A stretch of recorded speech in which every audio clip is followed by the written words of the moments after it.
Students last క్లాస్లో ఏం discuss చేసాం మనం ఛార్జ్ అంటే ఏంటి, ఛార్జ్ అనేది ఎలా ప్రొడ్యూస్ చేయొచ్చు, ఛార్జ్ యొక్క క్వాంటిటీస్ ఏంటో చూసాం.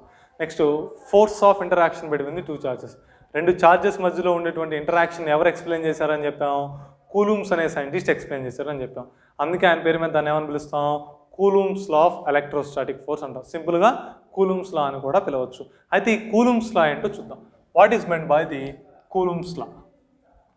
According to Coulomb's law, the force of interaction between any two point charges is directly proportional to the product of the magnitude of two charges and inversely proportional to the square of the distance between the two charges.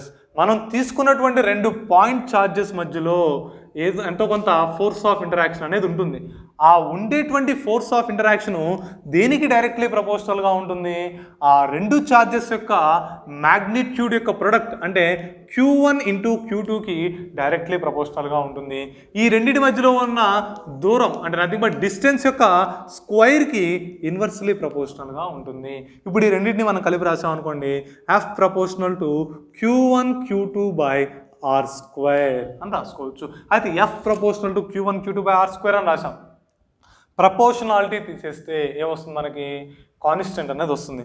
F equal to some constant K into Q1 Q2 by R square.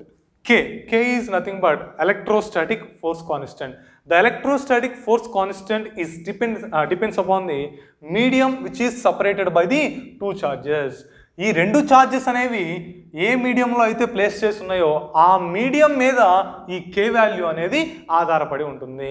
For a free space or for vacuum K is equal to 1/4 epsilon naught. For medium k is equal to 1/4 epsilon. ఇక్కడ వ్యాక్యూమ్లో అయితే k is equal to 1/4 epsilon naught, మీడియంలో అయితే 1/4 epsilon. 4 అనేది constant value, అది మనం already తెలిసింది మీకు. ఎప్సిలాన్ నాట్ అంటే ఏంటి? Epsilon naught is nothing but A electric permittivity of the medium. ఏంటిది ఎప్సిలాన్ నాట్ అంటే? Electric permittivity. Electric permittivity is nothing but the physical quantity which represents the extent to which the electric field can penetrate into a medium. మనం తీసుకున్నటువంటి మీడియంలోకి electric field అనేది ఎంతవరకు వెళ్ళగలదు అంటే electric properties అనేవి ఎంతవరకు effect చూపించగలవో తెలియజేసి దాన్ని ఏమంటాం? ఎలక్ట్రిక్ పెర్మిటివిటీ అంటాం. ఎలక్ట్రిక్ పెర్మిటివిటీ ఏం తెలియజేస్తుంది? The degree to which extent an electric field can penetrate into A material. మనం తీసుకున్నటువంటి మీడియంలోకి లేకపోతే మెటీరియల్లోకి ఎలక్ట్రిక్ ఫీల్డ్ అనేది ఎంతవరకు వెళ్ళగలుగుతుంది, అక్కడ ఎలక్ట్రిక్ ప్రాపర్టీస్ అనేవి ఎంతవరకు ఎగ్జిస్ట్ అవ్వగలుగుతాయి అనేది ఈ ఎలక్ట్రికల్ పెర్మిటివిటీ చెప్తుంది. ఎప్సిలాన్ నాట్ అంటే ఫ్రీ స్పేస్ యొక్క electrical permittivity, nothing but vacuum అంటాం. దీని వాల్యూ ఎంత ఉంటుంది అంటే epsilon naught is equal to 8.85 into 10⁻⁻12 coulomb square per newton metre square ఉంటుంది. ఇది ఎప్సిలాన్ నాట్ వాల్యూ ఫ్రీ స్పేస్కి. అయితే వాక్యూమ్కి అయితే ఎప్సిలాన్ అని రాస్తాం. అది ఒక్కొక్క మీడియంకి ఒక్కోలా ఆధారపడి ఉంటుందమ్మా.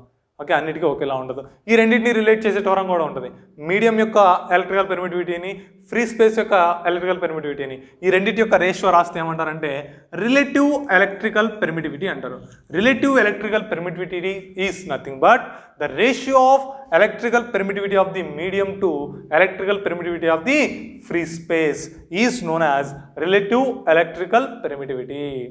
Electrical permittivity అంటే ఏంటి? మనం తీసుకున్నటువంటి మీడియంలో ఎలక్ట్రిక్ ఫీల్డ్ అనేది ఎంతవరకు ఎగ్జిస్ట్ అవ్వగలుగుతుంది, ఎలక్ట్రికల్ ప్రాపర్టీస్ అనేవి ఎంతవరకు ఎగ్జిస్ట్ అవ్వగలుగుతాయో చెప్పేదాన్ని ఎలక్ట్రికల్ పెర్మిటివిటీ అంటాం. ఫ్రీ స్పేస్కి అయితే ఎప్సిలాన్ నాట్తో ఇండికేట్ చేస్తాం. దాని value 8.85 into 10⁻⁻12 coulomb square per newton metre square ఉంటుంది. అదే ఏదైనా మీడియంకి అయితే ఎప్సిలాన్ అని మాత్రమే ఇండికేట్ చేస్తాం. ఎందుకని? ఒక్కొక్క మీడియంకి ఒక్కొక్క వాల్యూ ఉంటుంది. ఒక్కోసారి మనకి ఈ ఎప్సిలాన్ అనేది ఇవ్వరు, ఎప్సిలాన్ ఆర్ ఇస్తాడు. ఎప్సిలాన్ ఆర్ అంటే relative electrical permittivity. Relative electrical permittivity is nothing but the ratio of electrical permittivity of the medium to electrical permittivity of the free space. మనం తీసుకున్నటువంటి మీడియం యొక్క ఎలక్ట్రికల్ పెర్మిటివిటీని, అదేవిధంగా free space యొక్క electrical పెర్మిటివిటీని రెండింటిని యొక్క ratio తీసుకున్నట్లయితే వచ్చేదాన్ని ఏమంటాం? రిలేటివ్ ఎలక్ట్రికల్ పెర్మిటివిటీ అంటాం. ఇది ఎప్సిలాన్ యొక్క దీని ఎప్సిలాన్ అనేది ఈ విధంగా ఉపయోగపడుతుంది. ఇప్పుడు మనం వాక్యూమ్కి రాసాం అనుకోండి, F = ఏం రాయొచ్చు, 1/4πε0 ఇంటూ Q1 Q2/R². ఇదమ్మా. దేంట్లో ఛార్జెస్ అనేవి వాక్యూమ్లో ఉన్నప్పుడు మాత్రమే. ఒకవేళ ఏదైనా మీడియంలో ఉన్నాయనుకోండి, అప్పుడు ఇక్కడ ఏం రాయాలి, 1/4πε ఇంటూ Q1 Q2/R² అని రాసుకోవాల్సి ఉంటుంది. అయితే ఇక్కడ ఈ ఫార్ములా ఏం తెలియజేస్తుంది, magnitude of the force of interaction మాత్రమే తెలియజేస్తుంది. అది మ్యాగ్నిట్యూడ్ మాత్రమే, డైరెక్షన్ కాదు. ఎందుకని, ఫోర్స్ అనేది ఏంటిది, వెక్టార్ క్వాంటిటీ. ఫోర్స్ అనేది వెక్టార్. వెక్టార్ అంటే మ్యాగ్నిట్యూడ్ ఉండాలి, అదేవిధంగా డైరెక్షన్ కూడా ఉండాలి. ఇప్పుడు ఇక్కడ మనం మ్యాగ్నిట్యూడ్ మాత్రమే రాసాం, మరి డైరెక్షన్ కూడా ఇంక్లూడ్ చేయాలి కదా. సరే, డైరెక్షన్ ఎలా ఇంక్లూడ్ చేద్దామో చూద్దాం. ఈ Q1 Q2 రెండు కూడా పాజిటివ్ ఛార్జెస్ అనుకుందాం. అప్పుడు రెండు రిపల్ చేసుకుంటే అట్రాక్ట్ చేసుకుంటా, రిపల్ చేసుకుంటాయి కదా. ఫర్ ఎగ్జాంపుల్ Q1 ఉంది, Q2 ఏం చేసింది, రిపల్ చేస్తుంది. F21 బార్ అని రాద్దాం. F21 bar is nothing but force acting on the second charge due to first charge. First charge వలన సెకండ్ ఛార్జ్ మీద వచ్చేటువంటి ఫోర్స్. ఈ ఫస్ట్ ఛార్జ్ సెకండ్ ఛార్జ్ ఏం చేస్తుంది, రిపల్ చేస్తుంది. అంటే దూరంగా ఫోర్స్ని, అంటే అవే ఫ్రమ్ ఇట్, దూరంగా దాన్ని వెనక్కి నెట్టేస్తుంది. F21 బార్ ఇటు ఉంది, అంటే రైట్ సైడేగా ఉంది. అంటే మనకి R అనేది ఏ డైరెక్షన్లో ఉంది, నథింగ్ బట్ ఫస్ట్ ఛార్జ్ నుంచి సెకండ్ ఛార్జ్ వైపు. కాబట్టి డైరెక్షన్ ఏమని రాస్తున్నాం మనం, R12 cap. R12 cap means nothing but first charge to second charge direction అర్థం. మ్యాగ్నిట్యూడ్ ఇదేగా, మ్యాగ్నిట్యూడ్ ఏం మారదు, 1/4πε0 into Q1 Q2/R² into R12 cap. ఇది F21 బార్. అదే F12 బార్ అనుకోండి. F12 బార్ అంటే అర్థం ఏంటి, force acting on the first charge due to second charge. Second charge వలన ఫస్ట్ ఛార్జ్ మీద వచ్చేటువంటి force. First charge second charge ఏం చేసింది, దూరంగా నెట్టేసింది. అంటే it will pushes away from it, దాని దగ్గర నుంచి దూరంగా నెట్టింది. ఎందుకని, రెండు సేమ్ ఛార్జ్ కాబట్టి. అంటే F12 బార్ ఎటు ఉంటుంది, లెఫ్ట్ సైడ్ ఉంటుంది. అంటే ఏ డైరెక్షన్లో ఉంది, 2 to 1, 2 నుంచి 1 వైపు. కాబట్టి F12 bar is equal to 1/4πε0 into Q1 Q2/R² into R21 cap. ఇక్కడ మనం క్లియర్గా అబ్జర్వ్ చేసినట్లయితే F21 బార్ ఏమో రైట్ సైడ్ ఉంది, F12 బార్ ఏమో లెఫ్ట్ సైడ్ ఉంది. రెండింటి యొక్క మ్యాగ్నిట్యూడ్స్ సేమే, చూడండి, డైరెక్షన్ మాత్రమే ఆపోజిట్ ఉన్నాయి. కాబట్టి దీన్ని ఎలా రాసుకోవచ్చు, F21 bar is equal to minus F12 bar. ఈ ఈక్వేషన్ బట్టి ఏం చెప్పొచ్చు, the force of interaction between the two charges will be equal in magnitude but opposite in direction. మనం తీసుకున్నటువంటి రెండు చార్జెస్ మధ్యలో ఉండేటువంటి ఫోర్స్ అనేది రెండింటి మీద సమానంగా ఉంది, కాకపోతే ఆపోజిట్ డైరెక్షన్లో ఉంది. దీన్ని మనం అంటాం న్యూటన్స్ థర్డ్ లా. అంటే Coulomb's law of force will obeys the Newton's third law. Newton's third లాని కూలుంబ్ ఫోర్స్ అనేది ఒబే చేస్తుంది. ఇది ఫోర్స్కి, అంటే రెండు చార్జెస్ మధ్యలో ఉండేటువంటి ఫోర్స్కి. అయితే ఇక్కడ మీకు తర్వాత ప్రాబ్లమ్స్లో కూడా ఇవి ఉపయోగపడుతుంది. సరే, ఇంతవరకు ఫోర్స్ అయిపోయింది కదా. నెక్స్ట్ ఎలక్ట్రిక్ ఫీల్డ్ అంటే ఏమిటి,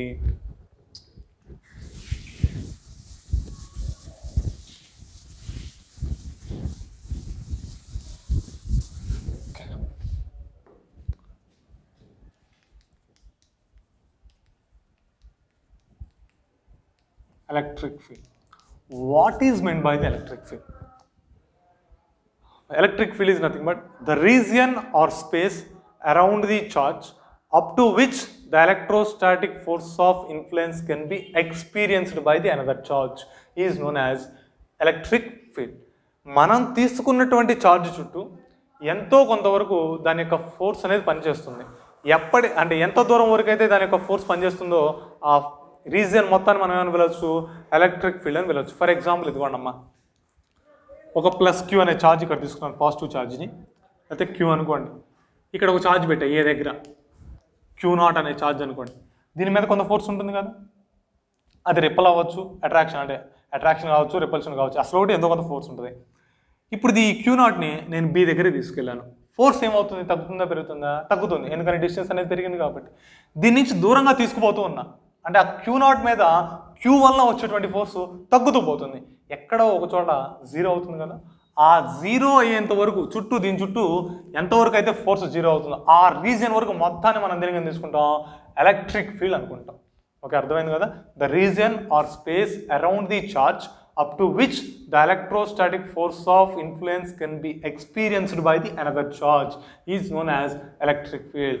మనం తీసుకున్నటువంటి ఛార్జ్ చుట్టూ ఎంతవరకు అయితే ఇంకొక ఛార్జు ఫోర్స్ని ఎక్స్పీరియన్స్ చేయగలుగుతుందో ఆ రీజియన్ మొత్తాన్ని ఎలక్ట్రిక్ ఫీల్డ్ కింద తీసుకుంటాము. ఇది ఎలక్ట్రిక్ ఫీల్డ్ అంటే. అదే ఇంటెన్సిటీ ఆఫ్ ఎలక్ట్రిక్ ఫీల్డ్, ఈ ఎలక్ట్రిక్ ఫీల్డ్ యొక్క ఎఫెక్ట్ అనేది అన్ని చోట్ల ఒకేలా ఉంటుంది. ఫర్ ఎగ్జాంపుల్ ABC 3 పాయింట్స్ రాశాను. ఈ 3 పాయింట్స్ దగ్గర ఫోర్స్ ఒకేలా ఉందా? ఉండదు. ఎందుకని? డిస్టెన్స్ అనేది మారింది కదా. అంటే ఈ ఎలక్ట్రిక్ ఫీల్డ్ యొక్క ఎఫెక్ట్ అనేది మారుతుంది. అదే అది ఎంత ఉంటుంది ఏంటనేది మనం క్యాలిక్యులేట్ చేయాలి. Intensity of electric field is nothing but the force experienced by the unit test positive charge is equal to the intensity of electric field at that point. ఏదైనా మనం ఒక పాయింట్ దగ్గర ఇంటెన్సిటీ ఆఫ్ ఎలక్ట్రిక్ ఫీల్డ్ మనకి కావాలి అంటే ఆ point దగ్గర మనం ఒక యూనిట్ టెస్ట్ పాజిటివ్ ఛార్జ్ని ప్లేస్ చేస్తే దాని మీద ఎంతైతే ఫోర్స్ ఉంటుందో ఆ ఫోర్స్ని మనం ఏమంటాం? ఇంటెన్సిటీ ఆఫ్ ఎలక్ట్రిక్ ఫీల్డ్ అంటాం. ఇంకా అర్థం కాకపోతే చూడండి, E is equal to F/Q0. For example ఈ Q0ని 1 అనుకోండి, అప్పుడు E ఈజ్ ఈక్వల్ ఎంత అవుతుంది? F అవుతుంది. అంటే the force experienced by the unit test positive charge at a point in the electric field is known as intensity of electric field at that point. మనం తీసుకున్నటువంటి point దగ్గర ఒక unit test positive ఛార్జ్ని place చేసినట్లయితే ఆ positive charge మీద ఎంతైతే force అనేది పనిచేస్తుందో దాన్నే మనం ఏమంటాం? ఇంటెన్సిటీ ఆఫ్ ఎలక్ట్రిక్ ఫీల్డ్ అంటాం. E is equal to F/Q0. అదే F/Q అని రాసుకోవచ్చు, F/Q0 ఎలా అయినా రావచ్చు. ఫోర్స్ పర్ యూనిట్ ఛార్జ్ అని అర్థం. E is equal F/Q. అయితే మనకి ఎలక్ట్రిక్ ఫీల్డ్ అనేది స్కేలార్ అవుతుందా, వెక్టార్ అవుతుందా? ఎలా చెప్పొచ్చు? According to the principle of homogeneity LHS will be equal to RHS. Principle of homogeneity ప్రకారం LHS RHS సమానంగా ఉండాలి. అంటే నథింగ్ బట్ వాటి యొక్క యూనిట్స్ కావచ్చు, డైరెక్షన్ వాటి యొక్క యూనిట్స్ కావచ్చు, అదేవిధంగా quantities, vector quantities, scalar quantity కావచ్చు. ఫర్ ఎగ్జాంపుల్ మనం తీసుకుందాం, RHS తీసుకుందాం. RHS అనేది స్కేలారా వెక్టారా? ఫోర్స్ అనేది వెక్టార్ క్వాంటిటీ, ఛార్జ్ అనేది scalar quantity. Vector by scalar ఇస్తే మనకి ఏమొస్తుంది? వెక్టారే వస్తుంది. అంటే E అనేది కూడా వెక్టార్ అవుతుంది. E bar is equal to F/Q0. Electric field అనేది కూడా వెక్టార్ క్వాంటిటీనే. అయితే ఈ ఎలక్ట్రిక్ ఫీల్డ్ అనేది వెక్టార్ క్వాంటిటీ అన్నాం. ఇది ఎటువైపు ఉంటుంది? The direction of the electric field is in the direction of the force. Force అనేది ఏ డైరెక్షన్లో అయితే ఉందో ఎలక్ట్రిక్ ఫీల్డ్ కూడా అదే డైరెక్షన్లో ఉంటుంది. E bar is equal to F/Q0. అర్థమైంది కదా. ఇప్పుడు మనం ఒక పాయింట్ ఛార్జ్ వలన ఎంత ఎలక్ట్రిక్ ఫీల్డ్ వస్తుంది అంటే intensity of electric field due to a point charge. ఒక పాయింట్ ఛార్జ్ తీసుకున్నట్లయితే దాని చుట్టూ ఇంటెన్సిటీ ఆఫ్ ఎలక్ట్రిక్ ఫీల్డ్ని ఏ ఫార్ములాతో మనం కనుక్కోవాలి అనేది చూద్దాం. ఇదిగోండమ్మా, ఫర్ ఎగ్జాంపుల్ ఇదిగోండి, ఇక్కడ నేను Q అనే ఛార్జ్ని తీసుకున్నాను. ఇది Q, ఏ అనే పాయింట్ దగ్గర. ఈ ఏ అనే పాయింట్ నుంచి R డిస్టెన్స్లో P అనే పాయింట్ ఇంకోటి ఉంది. ఈ P అనే పాయింట్ దగ్గర నాకేం కావాలి అంటే ఇంటెన్సిటీ ఆఫ్ ఎలక్ట్రిక్ ఫీల్డ్ ఎంతో కావాలి. అయితే ఇంటెన్సిటీ ఆఫ్ ఎలక్ట్రిక్ ఫీల్డ్ కనుక్కోవడానికి ఏం చేద్దాం? యూనిట్ టెస్ట్ పాజిటివ్ ఛార్జ్ని ప్లేస్ చేద్దాం. నథింగ్ బట్ లేకపోతే ప్లస్ Q0 అనుకోండి, ప్లస్ Q0 అనే ఛార్జ్ని ప్లేస్ చేశాను. ఇప్పుడు ఈ రెండింటి మధ్యలో ఫోర్స్ ఉంటుందా ఉండదా? ఉంటుంది కదా. కూలుమ్స్ లా ప్రకారం మనకి ఫోర్స్కి ఫార్ములా అయింది F is equal to 1/4πε0 into Q1 Q2/r². ఈ ఫార్ములాని ఇక్కడ అప్లికేబుల్ చేద్దాం. ఇప్పుడు మనకి F ఈజ్ ఈక్వల్ ఎంత వస్తుంది? 1/4πε0 ఇంటూ Q1 అంటే ఏంటి? Magnitude of the first charge. First charge యొక్క మ్యాగ్నిట్యూడ్ ఎంత ఇక్కడ? Q. Q2 అంటే magnitude of the second charge. Second charge యొక్క మ్యాగ్నిట్యూడ్ ఎంత? Q0 బై R² అంటే R అంటే ఏంటి? Distance between the two charges. ఈ రెండు ఛార్జెస్ మధ్యలో దూరం ఎంత? ఆరే కదా. అంటే ఇక్కడ ఏం రాయొచ్చు? R² అని రాసుకోవచ్చు. అంటే ఇక్కడ F is equal 1/4πε0 into Q0/r². ఇక్కడ మనకి డెఫినేషన్ ప్రకారం ఏం చెప్పాం? ఇంటెన్సిటీ ఆఫ్ ఎలక్ట్రిక్ ఫీల్డ్ అంటే intensity of electric field is nothing but the force experienced by the given charge placed at that point. మనం తీసుకున్నటువంటి పాయింట్ దగ్గర ఏదైనా ఒక ఛార్జ్ ప్లేస్ చేసినట్లయితే ఆ ఛార్జ్ అనేది ఎంత ఫోర్స్ని ఎక్స్పీరియన్స్ చేస్తుంది అంటే దాని మీద ఎంత ఫోర్స్ పనిచేస్తుందో దాన్ని మనం ఏమన్నాం? Intensity of electric field. అంటే ఈ Q0ని ఇది తీసుకురావాలి. అప్పుడు F/Q0 is equal to 1/4πε0 into Q/r² అవుతుంది. F/Q0 అంటే ఏం రాయొచ్చు? E is equal to 1/4πε0 into Q/r² అవుతుంది. ఇంటెన్సిటీ ఆఫ్ ఎలక్ట్రిక్ ఫీల్డ్ అనేది స్కేలార్ క్వాంటిటీనా వెక్టార్ క్వాంటిటీనా? Vector quantity. ఇక్కడ నేను ఆల్రెడీ రిప్రజెంట్ చేశాం కదా. వెక్టార్ క్వాంటిటీ అన్నాం. ఏ డైరెక్షన్లో ఉంటుంది? ఫోర్స్ అనేది ఏ డైరెక్షన్లో ఉంటే ఇంటెన్సిటీ ఆఫ్ ఎలక్ట్రిక్ ఫీల్డ్ కూడా అదే డైరెక్షన్లో ఉంటుంది. ఇక్కడ మనం క్యూ నాట్ అన్నాం, రెండు పాజిటివ్ ఛార్జెసే కదా. రెండు పాజిటివ్ ఛార్జెస్ మధ్యలో ఏ ఫోర్స్ ఉంటుంది? రిపల్సివ్ ఫోర్స్ ఉంటుందా, అట్రాక్టివ్ ఫోర్స్ ఉంటుందా? రిపల్సివ్ ఫోర్స్ ఉంటుంది. కాబట్టి ఈ క్యూ నాట్ అనేటువంటి ఛార్జ్ మీద ఫోర్స్ ఏ సైడ్ ఉంటుంది? రైట్ సైడ్ ఉంటుంది. ఇదే డైరెక్షను ఆర్ క్యాప్ డైరెక్షన్. అప్పుడు ఈ బార్ ఈజ్ ఈక్వల్ ఏమని రాయొచ్చు? 1/4πε0 into Q/r² into are cap. ఇప్పుడు ఇదేంటిది? Vector form of the intensity of electric field. ఇదేంటిది? Magnitude of the intensity of electric field. మనం ఇక్కడ గుర్తుపెట్టుకోండి, ఇక్కడ Q అంటే ఏంటి? Charge, magnitude of the charge which producing the electric field. ఏ చార్జ్ అయితే ఎలక్ట్రిక్ ఫీల్డ్ని ప్రొడ్యూస్ చేస్తుందో దాని యొక్క మ్యాగ్నిట్యూడ్ ఇది, అంతేగాని దేని మీద అయితే ఫోర్స్ పనిచేస్తుందో అది కాదు. Okay, is equal 1/4πε0 into Q/r². ఇది intensity of electric field due to a point charge. ఒక ఛార్జ్ వలన ఎలక్ట్రిక్ ఫీల్డ్ వస్తే ఇది ఫార్ములా. ఒకవేళ గ్రూప్ ఆఫ్ ఛార్జెస్ ఉన్నాయి, నెంబర్ ఆఫ్ ఛార్జెస్ ఉన్నాయి, అక్కడ ఒకటి కాదు ఒకటి కంటే ఎక్కువ ఉన్నాయి, అప్పుడు మనం ఇంటెన్సిటీ ఆఫ్ ఎలక్ట్రిక్ ఫీల్డ్ ఏ విధంగా కనుక్కోవాలి? ఫర్ ఎగ్జాంపుల్ ఇదిగోండి, Q1, Q2, Q3, Q4 4 charges ఉన్నాయి. ఈ మధ్యలో ఓ అనే పాయింట్ దగ్గర నాకు ఇంటెన్సిటీ ఆఫ్ ఎలక్ట్రిక్ ఫీల్డ్ కావాలి.